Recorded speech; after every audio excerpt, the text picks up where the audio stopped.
Anybody can do they want to do when they feel like doing it.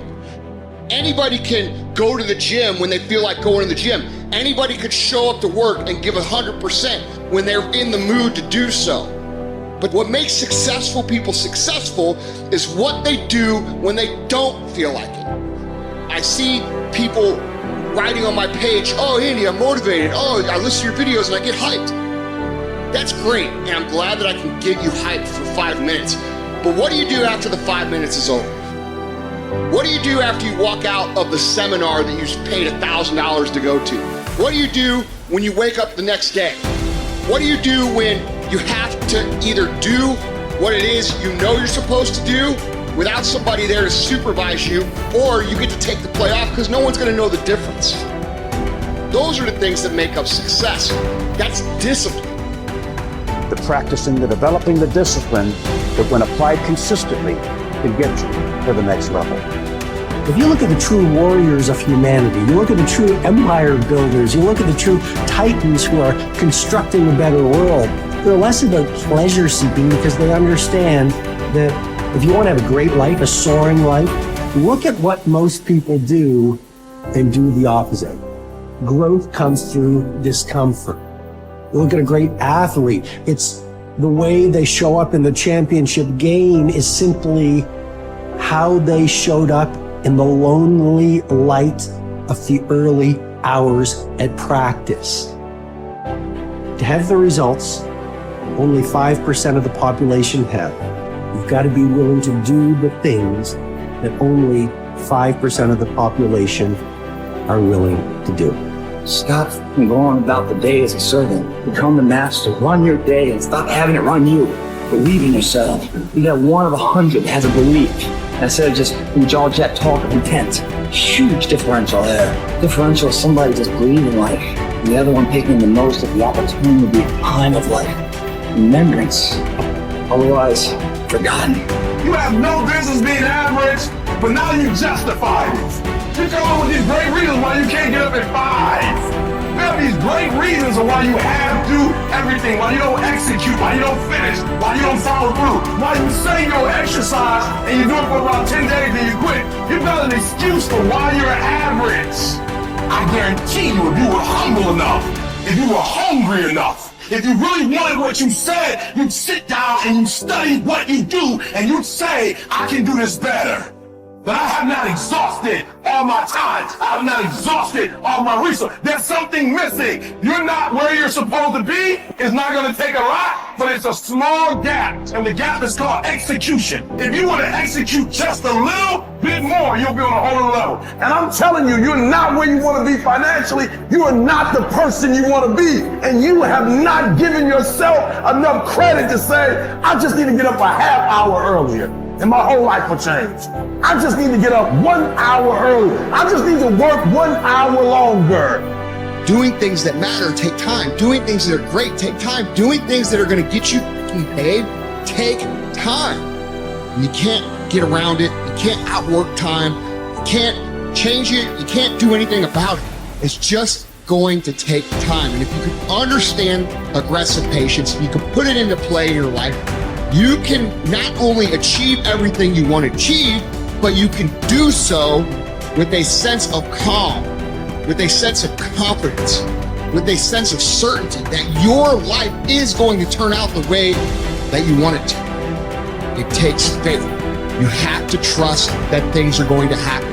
At the end of the day, if you go to bed at night and sleep good knowing you gave every day your all, you can feel good that things are going to happen. If you can understand that it is going to take a long time, and during that time, you are going to have to do absolutely everything you can, you cannot be anything else but successful.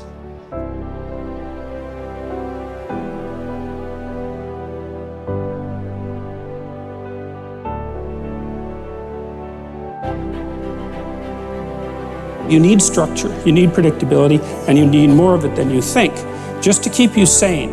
Now, if you're lucky, and maybe a bit odd, you can deviate 5% from the norm, or 10% from the norm, or something like that, carefully and cautiously, as long as the rest of you is all well ordered in a normative manner. You might be able to get away with that, and you might be able to sustain it across time, and people might be able to tolerate you if you do it, or maybe you'll get really lucky and you happen to be creative but reasonably well put together, and people will actually be happy that there's something idiosyncratic and unique about you. But even under those circumstances, mostly what you want is to have a routine that's disciplined, that's predictable, and bloody well stick to it. You're going to be way healthier and happier and saner if you do that. And then the other thing that you need, because this is one of the things the psychoanalysts got wrong, I think, is that they overestimated the degree to which sanity was a consequence of being properly structured internally, you know? Because from the psychoanalytic point of view, you're sort of an ego, and that ego is inside you. And of course, it rests on an unconscious structure. But the purpose of psychoanalysis is to sort out that unconscious structure and the ego on top of it, and to make you a fully functioning and autonomous individual. But there's a problem with that, because the reason that you're sane as a fully functional and autonomous human being isn't because you've organized your psyche, even though that's important. The reason that you're sane if you have a well-organized unconscious and ego is because other people can tolerate having you around for reasonably extensive periods of time and will cuff you across the back of the head every time you do something so stupid that people will dislike you permanently if you continue. And so what people are doing to each other all the time, just non-stop, is broadcasting sanity signals back and forth, right? It's like you smile at people if they're not only behaving properly, but behaving in a way that you would like to see them continue to behave. You frown at them if they're not, you ignore them if they're not, you shun them, you roll your eyes at them, you manifest a disgust face, you don't listen to them, you interrupt them, you won't cooperate with them, you won't compete with them. It's like you're blasting signals at other people about how to regulate their behavior so frequently, it just makes up all of your social interaction.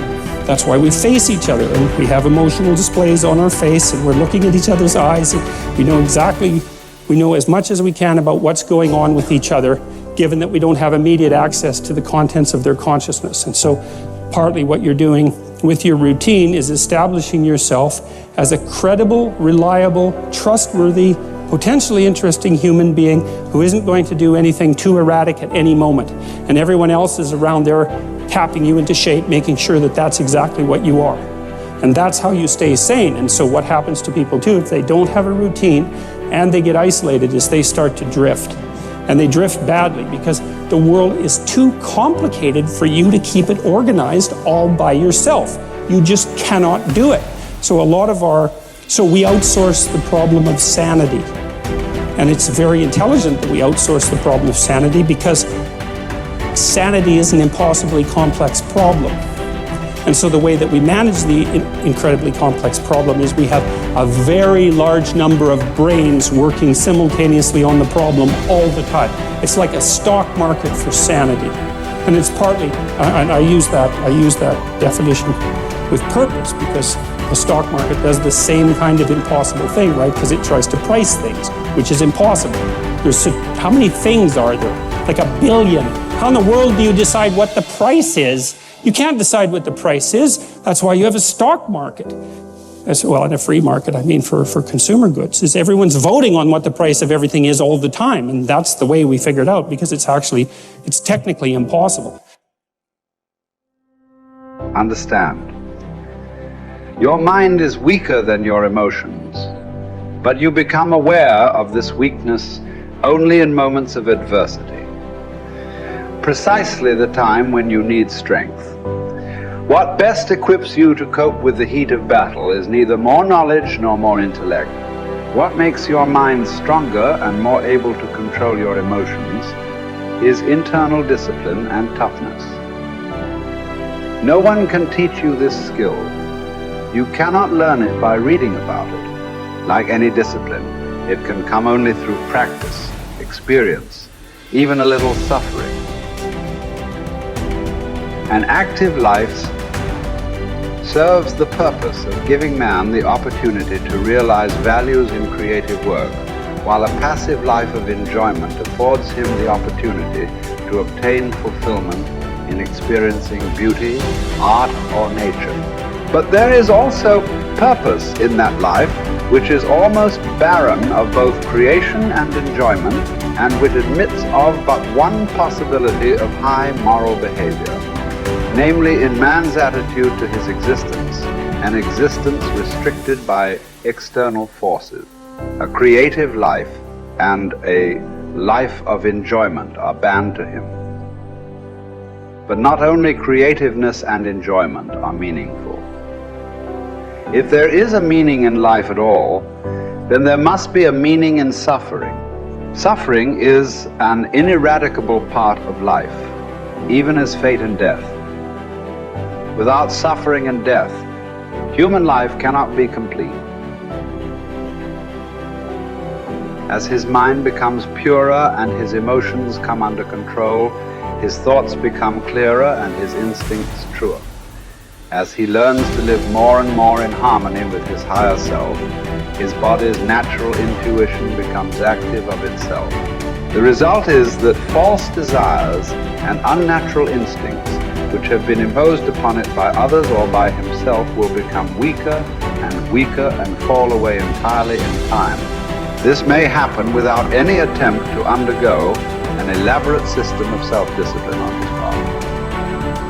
Yet it will affect his way of living, his diet, his habits.